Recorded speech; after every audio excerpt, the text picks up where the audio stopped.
So naiuban diri mga idol no nga nag-focus rin sila sa delivery nag-focus ra sila sa mga delivery diri sa Maxim. Kung kuan inaana nyo ang discarding mag-focus lang mo sa mga delivery.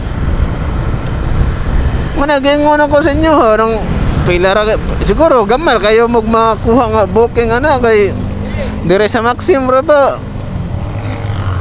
Mura ba ni og nasagol ni diri kay murag kumbaga timing rasa ni noon ay naikuan na daghan og mga passenger ana ba niya kung delivery ra ka magsighuwat og booking dira nakabati ana kay kuan suto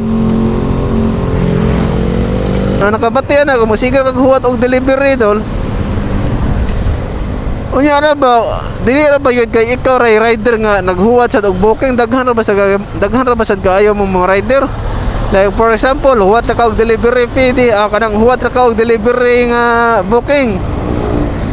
Kaya pag abot sa time nga naana to ay booking nga delivery.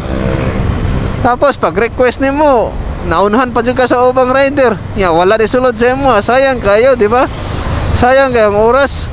Mo na ako ang ikasuggest sa inyo ha. Ayun mo pagsig-focus anang kuan ng delivery kay